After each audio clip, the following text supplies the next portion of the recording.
새 것 같은 중고? 근데 또 중고는 아니라고 하고 헷갈리시죠?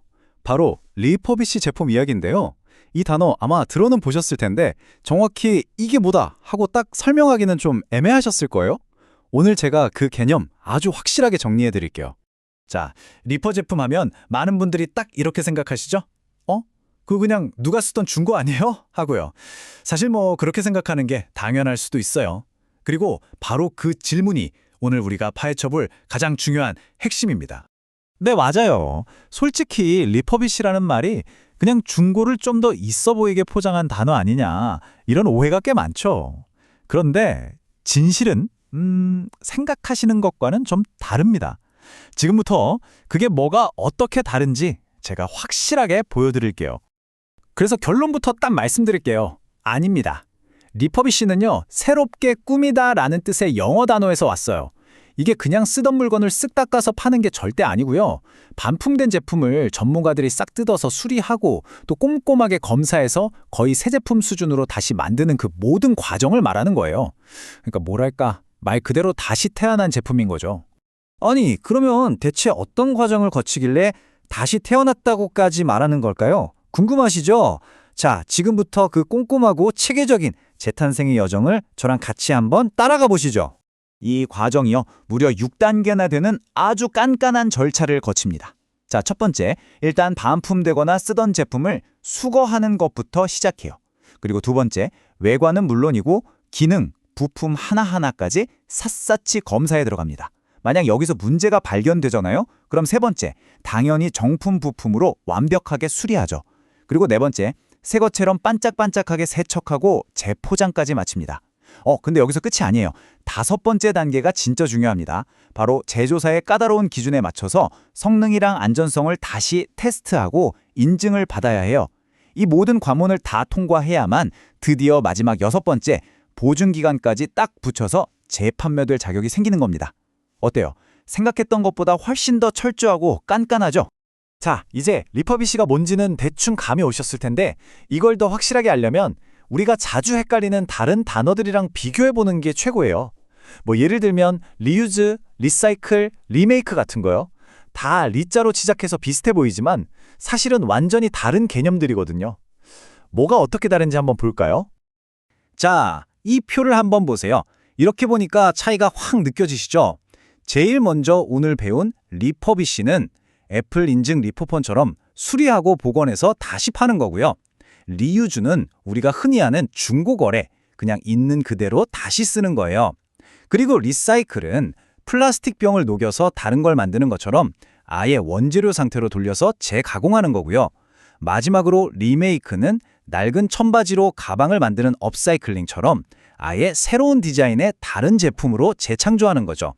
이 중에서 리퍼비시가 갖는 가장 큰 특징은 바로 제품의 원래 모습과 기능을 거의 새 것처럼 되살린다는 점이에요. 이게 핵심입니다. 자, 그럼 대체 우리가 왜 이렇게 리퍼비시에 주목해야 하는 걸까요? 그냥 중고랑 다른 거구나 하고 끝낼 문제가 아니에요. 이게 단순히 물건을 다시 쓰는 차원을 넘어서 정말 모두에게 이익이 되는 아주 놀라운 구조를 가지고 있거든요. 저는 이걸 트리플 윈이라고 부르고 싶어요. 네, 바로 지구도 없고 내 지갑도 없고 그리고 우리 사회까지 이 세 주체가 모두 윈윈윈하는 구조라는 거죠. 아니, 리퍼 제품 하나 사는 게 어떻게 이렇게 거창한 효과를 낳을 수 있냐고요. 자, 하나씩 한번 뜯어보죠. 첫 번째, 당연히 환경에 좋죠. 버려질 제품을 다시 살리는 거니까 쓰레기도 줄고 탄소 배출도 줄어들고요.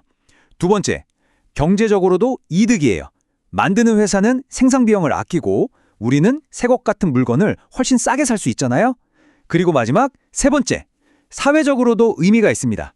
자원을 버리지 않고 계속 돌려 쓰는 순환 경제를 만드는 거니까 결국 우리가 살아갈 미래를 더 지속 가능하게 만드는데 기여하는 거죠. 그리고 이게 뭐 일부 착한 기업들만 하는 그런 얘기가 아니에요, 이제는. 보세요. 이름만 대면 알만한 세계적인 브랜드들이 너도 나도 이 순환 경제에 뛰어들고 있습니다. 환경을 생각하는 것과 좋은 품질이 서로 반대되는 게 아니라 얼마든지 함께 갈 수 있다는 걸 이제는 기업들 스스로가 보여주고 있는 거죠. 실제 사례를 한번 볼까요? 아웃도어 브랜드로 유명한 파타고니아는요, 고객들이 입던 헌 옷을 수선해서 다시 팔아요. 그리고 우리한테 너무나 익숙한 애플이나 삼성 같은 큰 회사들도 공식적으로 인증한 리퍼 제품을 보증 서비스까지 빵빵하게 붙여서 팔고 있잖아요. 이게 무슨 말이겠어요? 바로 우리가 믿을 수 있는 대기업들이 이 리퍼비시 시장이 얼마나 안정적이고 가능성 있는지를 이미 보증해주고 있다는 뜻이죠. 물론 이렇게 좋은 점만 있는 건 아니에요. 솔직히 말해서 이 리퍼비시 시장이 앞으로 더 크게 성장하려면 아직 넘어야 할 산들이 몇 개 있습니다. 그 과제들도 한번 짚어봐야겠죠. 가장 큰 숙제는 역시나 소비자들의 인식이에요. 리퍼비시 이꼬르 그냥 중고라는 이 꼬리표를 떼고 신뢰를 얻는 게 정말 중요하죠. 그리고 제품을 다시 가져와서 검사하고 고치고 이런 과정에 들어가는 비용도 사실 만만치 않아요. 또 제대로 된 인증 기준이 없으면 어떨까요? 그냥 대충 닦아놓고 친환경 리퍼 제품이라고 속이는 이른바 그린워싱 문제가 생길 수도 있죠. 마지막으로 기업 입장에서는 이런 걱정도 있어요. 리퍼 제품이 너무 잘 팔리면 오히려 새 제품 판매에 방해가 될 수도 있잖아요. 이걸 어려운 말로 카니발라이제이션이라고 합니다. 그런데 정말 흥미로운 건요. 방금 말씀드린 이런 어려운 문제들을 해결해줄 아주 스마트한 기술들이 계속해서 나오고 있다는 사실이에요. 그래서 저는 리퍼비시의 미래가 생각보다 훨씬 더 밝다고 봅니다. 가까운 미래에는요, 인공지능, AI와 사물 인터넷 기술이 품질 검사를 맡게 될 거예요. 사람의 눈으로는 놓치기 쉬운 아주 미세한 흠집까지 훨씬 더 빠르고 정확하게 찾아내서 수리 효율을 확 끌어올리는 거죠. 그리고 또 하나, 블록체인 기술이 있어요.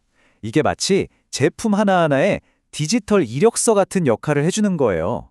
언제 어떤 부품이 어떻게 교체됐는지가 투명하게 싹 기록되는 거죠. 그럼 우리는 어떨까요? 그 이력서를 직접 눈으로 확인하고 사니까 아, 이거 진짜 믿을만 하구나 하고 안심하고 살 수 있게 되는 겁니다. 거대한 온라인 장터 같은 걸 상상해 보세요.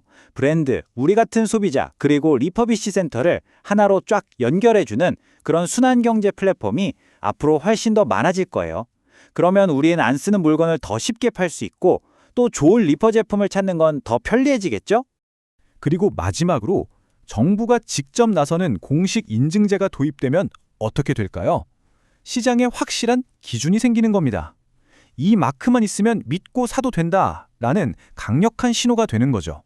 그럼 우리 소비자들은 더 이상 이게 진짜 좋은 건지 아닌지 고민할 필요 없이 그냥 안심하고 구매할 수 있는 그런 시장이 열리게 될 겁니다. 자, 오늘 저와 함께 리퍼비시에 대해서 쭉 알아봤는데 어떠셨나요? 이제 리퍼비시가 그냥 중고가 아니라 자원도 아끼고 내 지갑도 지키는 아주 똑똑한 선택지가 될 수 있다는 거 확실히 아셨을 거예요. 이 점을 꼭 기억하시면서 제가 마지막으로 질문 하나 던져볼게요. 여러분이 다음에 사려는 그 제품 정말 꼭 반드시 새 것이어야만 할까요?